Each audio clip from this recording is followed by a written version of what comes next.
기타 내용들은 주보를 참조하시면 되겠습니다. 이 시간에는 우리 성경 말씀 읽고 우리 구약 네 번째 가스펠 프로젝트 구약 네 번째 내용 살펴보도록 하겠습니다. 오늘 말씀은요, 사무엘상 8장입니다. 사무엘상 8장이고요. 8장 말씀 1절에서 22절까지 말씀인데 제가 다 보지는 않고요. 8장 1절에서 9절까지 말씀 보고 오늘 제목은 왕을 버리고 왕을 구한다고 라는 제목으로 여러분들에게 전합니다. 먼저 우리 성경 말씀 읽겠습니다. 사무엘상 8장 1절에서 9절까지 말씀입니다. 제가 한 절 읽고 여러분들이 한 절 읽습니다. 사무엘이 늙음에 그의 아들들을 이스라엘 사사로 삼으니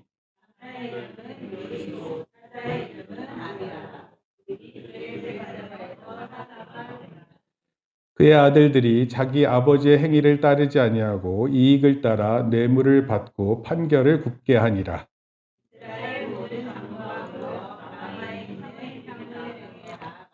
그에게 이르되 보소서 당신은 늙고 당신의 아들들은 당신의 행위를 따르지 아니하니 모든 나라와 같이 우리에게 왕을 세워 우리를 다스리게 하소서 한지라.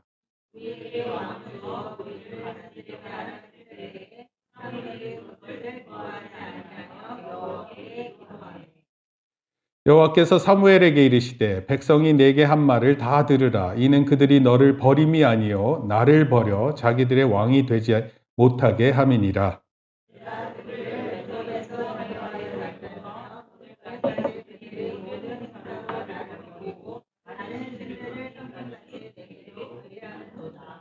같이 읽습니다. 그러므로 그들의 말을 듣되 너는 그들에게 엄히 경고하고 그들을 다스릴 왕의 제도를 가르치라. 아멘. 오늘 왕에 대한 이야기를 하는데 제가 한 가지 질문으로 시작해 봅니다. 사람들은 안전에 대한 욕구가 매우 강하다고 합니다. 무엇인가 내 주변에 불안하고 그 불안감에서 빠르게 벗어나기 위해 사람들은 그 삶을 추구한다고 합니다. 그런데 안전에 대한 욕구는요, 상대적인 것이에요.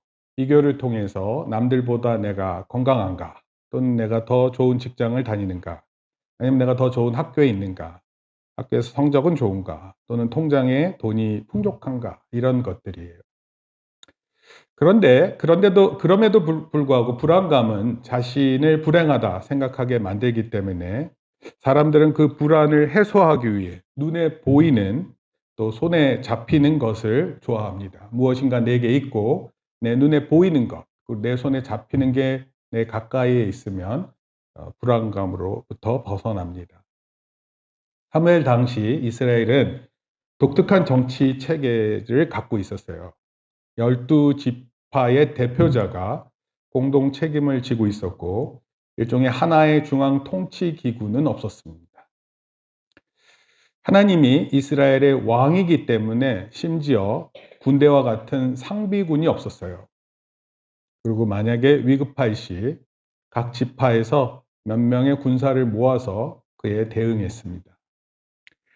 각자의 삶의 터전에서 살다가 어떤 상황이 발생하면 하나님은 사사 또는 선지자를 보내셔서 그 임무를 담당케 하셨어요. 그래서 사무엘상하 바로 앞에가 사사기고 사사시대 바로 앞에 이야기들은 이스라엘에 정착하는 시기의 내용들입니다. 그리고 사무엘은 선지자 또는 제사장 그리고 마지막 사사로서의 역할을 했어요.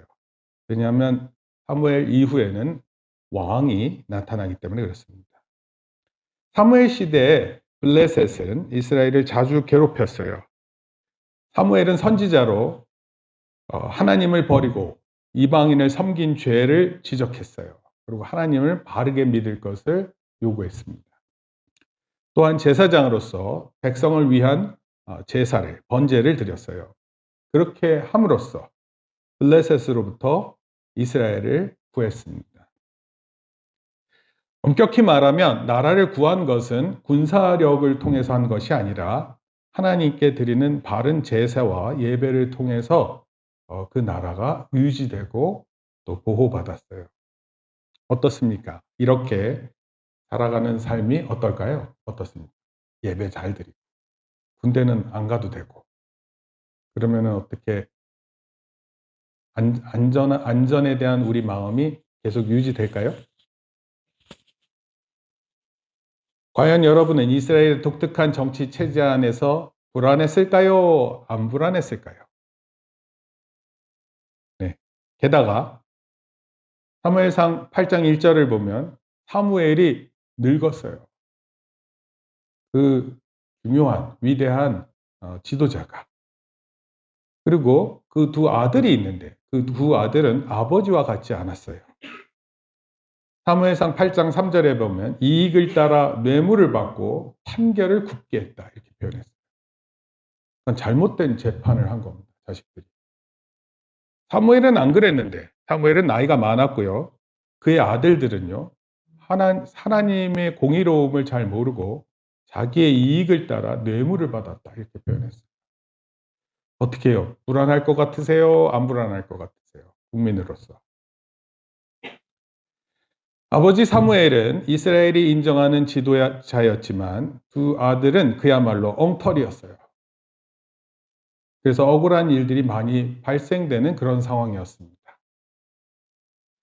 이런 상황에 국가 운영이 불안하겠죠? 위태로워졌겠죠? 그러자 이스라엘 장로들이 사무엘에게 나와서 우리도 다른 나라들처럼 왕이 있게 해주세요. 이렇게 요청한 것입니다. 당연히 사무엘은 이 요구에 동의하지 않았어요. 그래서 하나님께 기도했습니다. 우리가 주기도문 외울 때마다 나라가 임하옵시며 이렇게 표현할 때 그 나라 어떤 나라 말하는 것일까요? 네, 하나님 나라입니다. 하나님께서 통치하시는 그런 나라. 비록 우리가 어떤 정치 체계 안에서 산다고 할지라도 그래도 우리가 하나님 나라 안에 있다는 것을 고백하는 게 바로 주기도문입니다. 하나님의 통치 안에 우리가 있다는 거예요. 하나님은 사무엘의 기도에 이렇게 응답하십니다. 사무엘상 8장 7절 같이 읽습니다. 백성이 시작.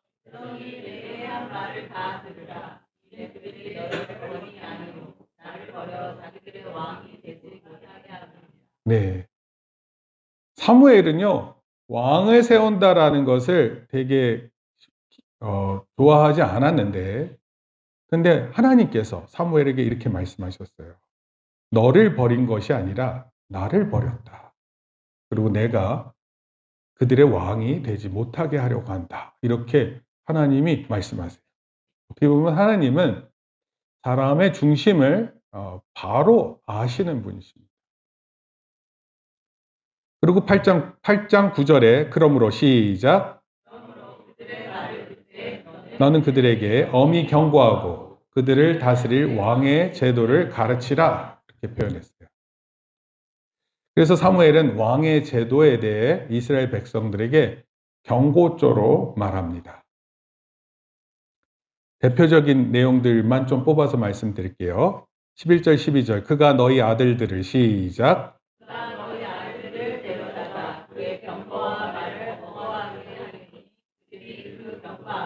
달릴 것이며 그가 또 너희의 아들들을 천부장과 50부장을 삼을 것이며 자기 밭을 갈가게 하고 자기 추수를 하게 할 것이며 자기 무기와 병거의 장비도 만들게 할 것이며.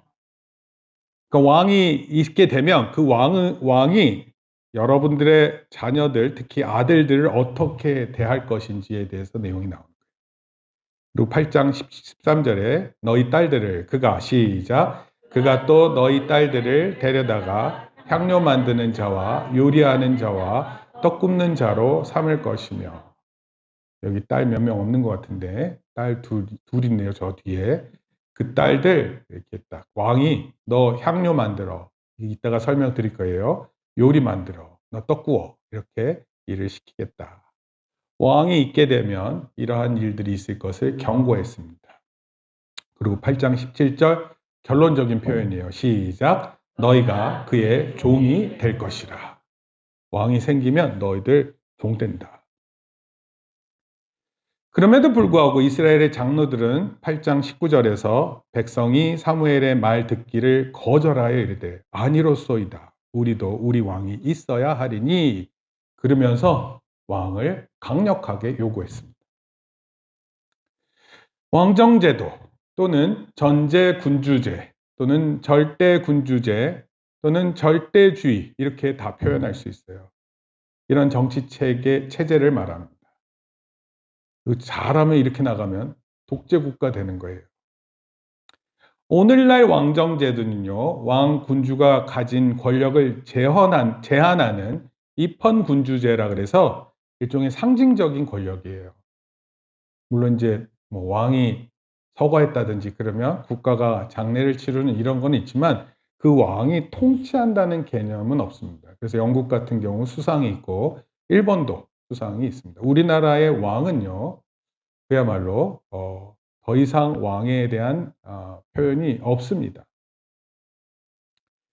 이스라엘이 불안감으로부터 시작한 이 왕정제도가 말하는 것이 무엇인지 제가 3가지로 말씀드리겠습니다. 첫째, 시작.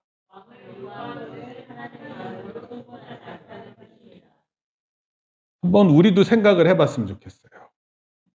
하나님만이 우리에게 충분한 것인가? 아니면 우리가 살아갈 때 하나님 말고도 다른 것들이 좀 충분하게 있어야 되는 거 아닌가? 우리 교회 성도들 또는 학생들은 어떤 때 안정감을 느끼나요? 어떤 때 내가 참 안정되다 이런 마음을 느낍니다. 사람들은요, 심심함, 지루함 또는 고통, 슬픔, 어려움을 이겨내는 것을 너무 힘들어해요. 그럼 공부할 때 지루합니다. 설교 조금만 길어도 굉장히 힘들어해요. 왜냐하면 내가 살아가는 방식과 매우 다르다고 생각되기 때문에 그래요. 그리고 그런 상태를 좋아하지 않습니다. 그래서 뭐 설교가 재밌어야 한다는 그런 뭐 얘기도 있어요. 목사님도 조금은 동의하는 부분이 있어요. 너무 딱딱한 설교는 안 된다. 그래서 제가 설교를 준비할 때마다 진짜 고민합니다. 근데 한번 생각해 보세요. 심심함 이기지 못하고 지루함을 이기지 못해요. 고통, 슬픔 너무 힘들어합니다. 병들잖아요? 그럼 너무 힘들어요. 마치 다 무너진 것처럼 생각해요. 어려움을 이겨내는 거 너무 힘들어합니다. 그래서 눈앞에서 순간의 재미를 느끼게 해서 내가 직면하는 고통과 어려움으로부터 벗어나려고 해요. 일말 동의하는 부분이 있다고 말씀드렸어요. 근데 이게 전부이다시피 해요. 성경은요, 인간이 자신의 구원을 위해서 어떤 노력이 필요하지 않다고 합니다. 왜냐하면 하나님께서 그 구원 계획을 다 계획하셨고, 우리 죄를 대신해서 죽으시는 예수 그리스도를 단지 믿기만 하면 돼요. 그리고 그렇게 강조합니다. 그런데 반대로 사람은 자신이 선택한 행위로 안정감을 더 갖게 된다 생각합니다. 내가 이렇게 내 행동을 취할 때 내가 더 안정감을 갖는다. 그래서 오히려 하나님이 이미 이루어 놓으신 구원에 대해 안전한 마음을 얻지 못한다고 생각하는 것 같아요. 그러나 엄밀한 의미에서 하나님께서 우리가 기도해도 얻지 못하는 이유는요, 우리가 때로는 막 기도하는데 이루어지지 않는 게 있어요. 그 기도의 제목들이 우리를 해치는 악이 될 수 있기 때문에 그렇습니다. 그렇다면 하나님은 왜 이 왕정제도, 이게 우리에게 결국은 우리를 종으로 만드는 그런 것인데 왜 허락하셨을까요? 그 이유가 이렇습니다. 왜 하나님께서 왕정제도를 우리한테 허락하셨냐면 사무엘상에서 그렇게 해서라도 악을 경험하고 이것이 나에게 행복을 결코 가져다 주지 않는 것을 깨닫게 하려고 하신 거예요. 야, 인간 왕이라는 게 절대로 믿을 만한 것이 아니구나. 일종의 반면 교사예요. 반면 교사. 왕의 경우 그들이 원했던 것과 다르게 그들에게 행복을 가져다 주는 것이 아니라 그들을 더 힘들게 만들 것이라는 거예요. 근데 그걸 원했어요, 백성들이. 그리고 하나님은 그것을 허락하셨습니다. 그래서 하나님은 왕정제도를 허락하기 전에 백성들에게 사무엘을 통해서 어떤 잘못된 결과가 있을지, 왕정제도를 통한 열매가 무엇인지를 경고해 주시는 거예요. 둘째, 한번 따라 읽겠습니다. 시작. 왕을 요구하는 것은 자신을 종으로 내어주는 것입니다. 아니, 이런 게 어디 있어요? 내 자신을 종으로 내어준다. 이게 무슨 뜻입니까? 근데 왕을 요구하는 게 바로 그런 결과를 맞이하는 겁니다. 만약에 누군가가 우리에게 무엇을 주겠다고 약속했는데 오히려 우리에게서 무엇을 빼앗아 간다면 어떻게 하시겠어요? 나한테 뭘 준다고 했는데 주지 않고 내 것을 빼앗아 간다. 왕이 마치 안전과 번영을 약속했는데 정작 왕이 되자 백성을 착취하는 거예요. 그리고 백성들을 위험에 빠뜨립니다. 백성을 억압하는 존재가 되는 것을 알게 된다면 그때 백성들이 얼마나 실망에 빠질까요? 이거 뭐 거의 사기꾼 아닙니까? 그런데 이게 왕의 일만이 아니에요. 잠깐 생각해 보세요. 가정의 행복을 위해서 일을 합니다. 그런데 오직 일에만 집중해요. 일을 하기 때문에 가족들하고 시간을 전혀 나누지 못해요. 그러면 어떤 일이 일어날까요? 일만 하고 가족들하고 시간을 보내지 못해요. 그럼 어떤 일이 일어날 것 같습니까? 일만 하는 것이 가정의 행복을 보장하지 않습니다. 여러분, 뭐 젊은 친구들은 남자친구 사귀고 싶어 하고 여자친구 사귀고 싶어 하고 이성 만나서 연애하는 거 생각하잖아요.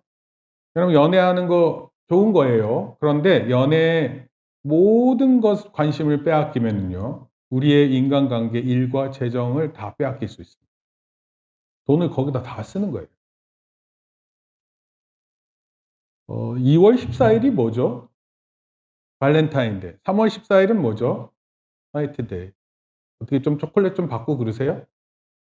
네, 여기는 다 못 받는 사람으로 구성되어 있는 매우 슬프고 불안한 가운데 살아가는 사람들 같아요. 근데 연애하면은요, 이런 것들 신경 써야 돼요. 선물도 챙겨줘야 돼요.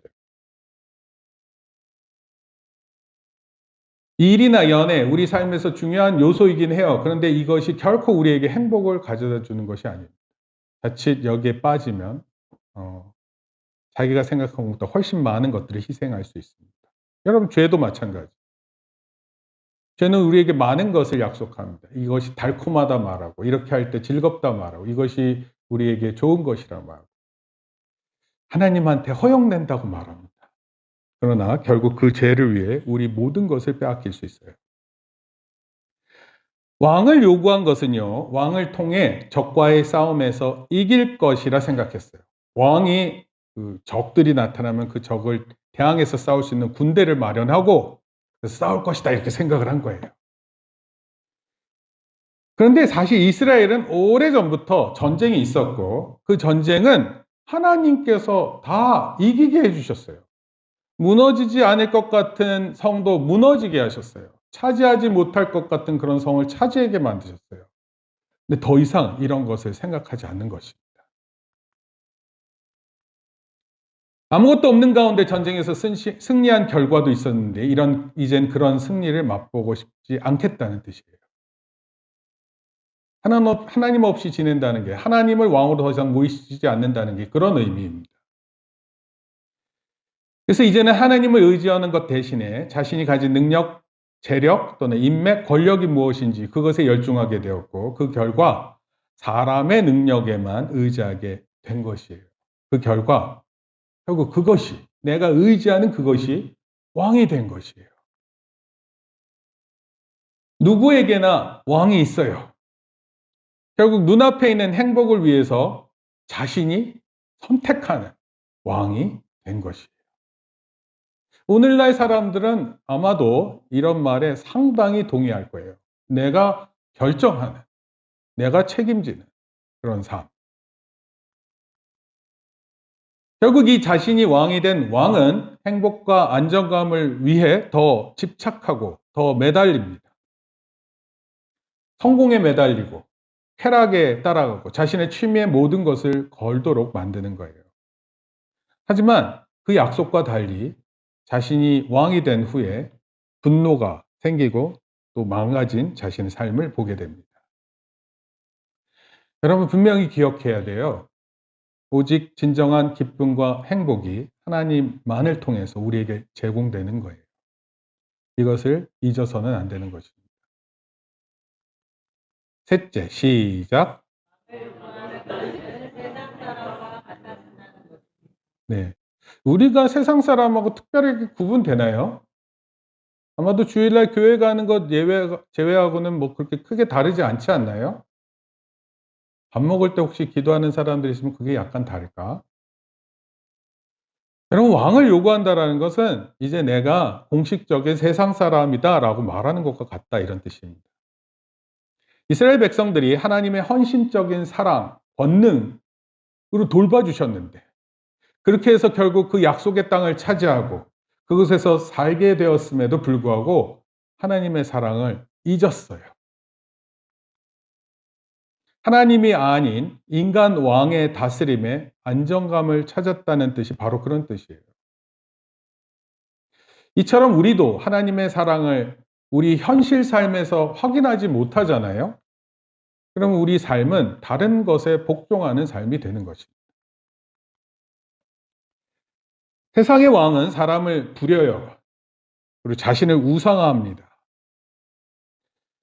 솔직히 왕정제도만 그런 게 아니에요. 오늘날 민주주의 사회 안에서도 그런 게 뚜렷하게 구분되는 것 같습니다. 이에 반해 하나님은 우리를 위해, 생각해 보세요. 우리를 위해서 그의 유일한 아들, 독생자, 그렇게 표현하죠. 예수 그리스도를 우리에게 보내주셨고 십자가에서 죽게 하셨어요. 하나님은 어떤 조건을 걸고 하신 게 아니에요. 그래서 이런 조건 없는 사랑, 이렇게까지 표현합니다.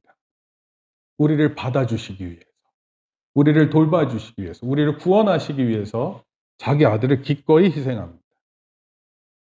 여러분, 뭐 요즘에 아들 하나이기 때문에 자기 아들을 뭐 희생하는데 이게 가능하지 않죠. 그렇다고 해서 자식이 여럿 있는 사람이 아들 하나를 희생하라는 게 그게 가능한 거 아닙니다. 근데 하나님은 독생자, 유일한 아들이라는 뜻이에요. 아들 주는 것을 거리끼지 않으셨습니다. 예수 십자가를 통해서 우리는 다시 한번 하나님을 나의 왕으로 인정하고 그의 통치 안에서 평안을 다시 소망하게 되는 것입니다. 예수님이 나를 위해서 그렇게 죽으셨다. 그게 무슨 뜻인가? 예수님은요, 나의 삶과 분명한 관계가 있어요. 그리고 예수님은 제자들에게 그 분명한 관계를 사명이라는 것을 통해서 말씀해 주셨습니다.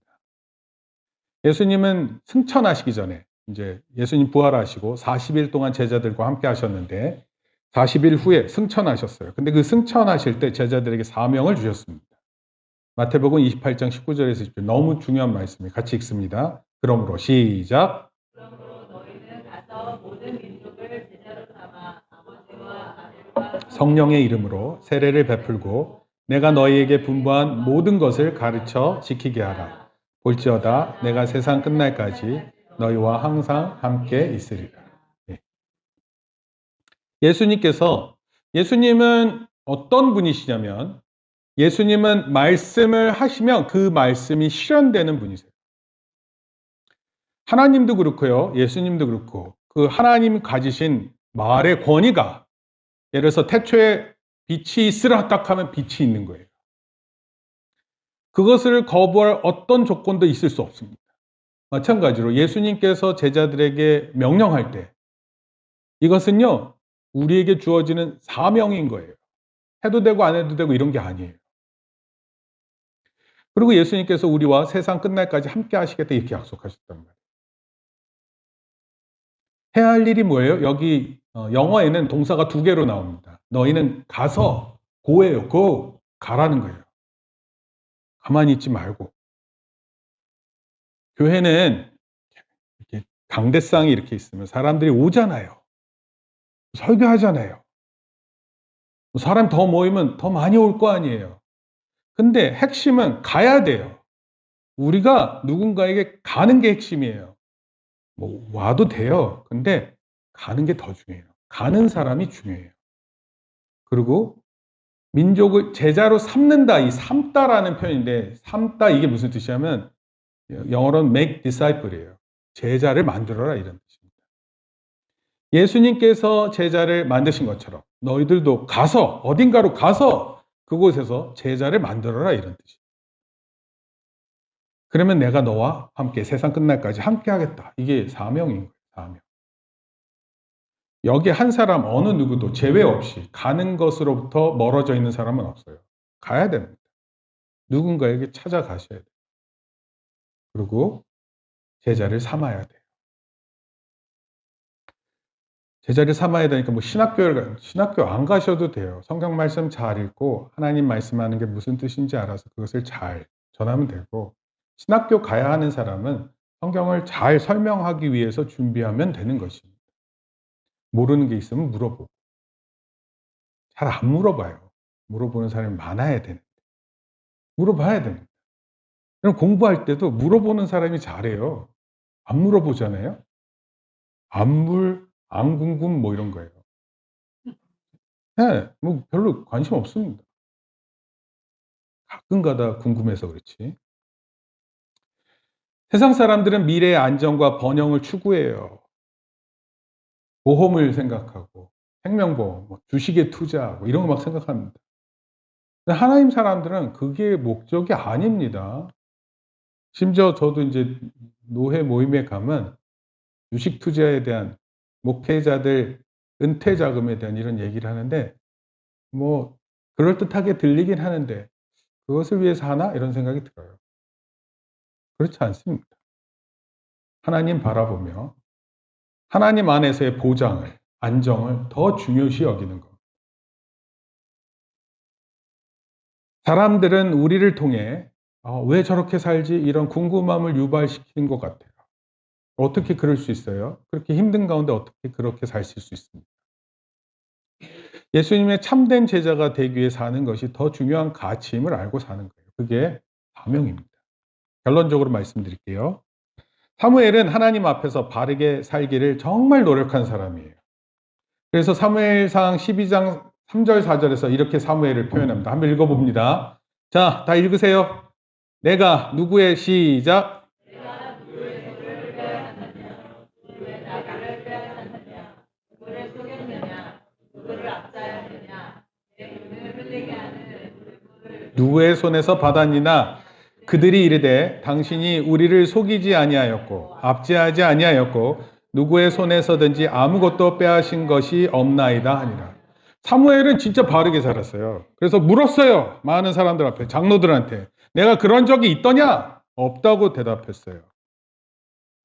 그러나 그의 자식들은 아버지를 따르지 않았어요. 참 놀랍지 않으세요? 바르게 사는 아버지를 안 따라요. 이게 옛날 얘기 같으세요? 오늘날도 그래요. 바른 길을 걷잖아요. 잘 안 따릅니다. 심지어 하나님도 안 따르려고 해요. 순종하지 않아요. 누군가 이렇게 얘기를 했어요. 사무엘상 8장은 신정 정치에서 왕정 정치로 넘어가는 과정을 상세히 기록했다.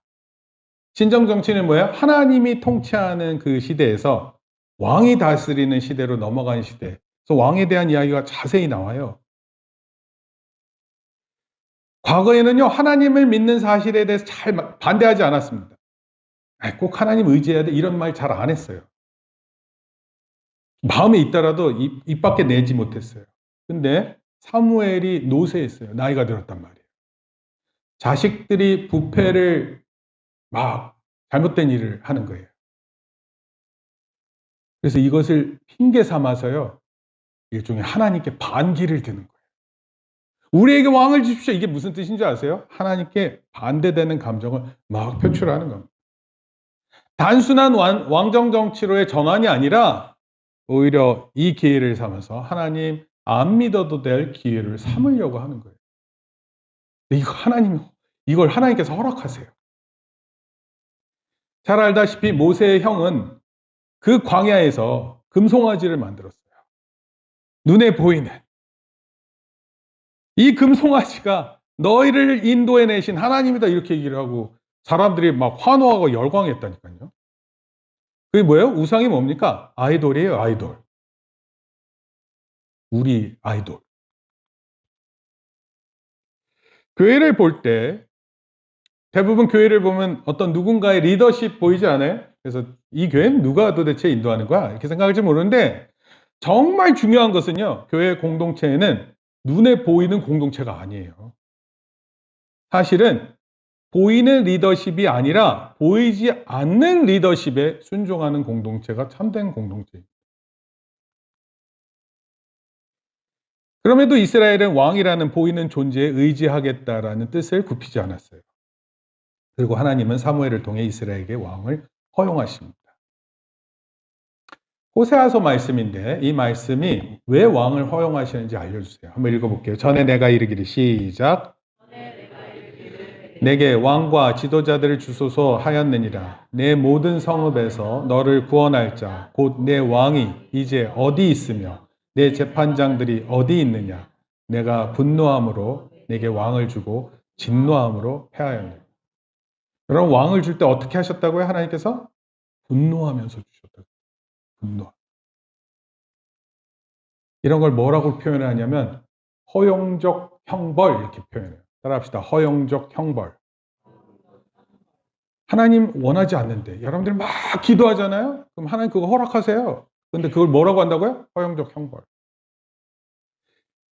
그 기도하는 뜻이 옳아서가 아니라 형벌적 차원에서 허락하시는 거예요. 너 한번 제대로 혼나봐라.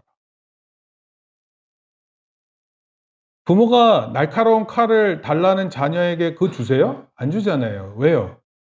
다칠까봐. 근데 허용적 형벌은요, 다치라는 거예요. 한번 제대로 다쳐서 어딘가 하나를 못 쓰고 그제서야 깨달으라. 뭐 이런 뜻이에요. 여러분, 우리도 하나님을 의심할 때 대놓고 누가 의심합니까? 대놓고 의심하는 사람 없어요. 근데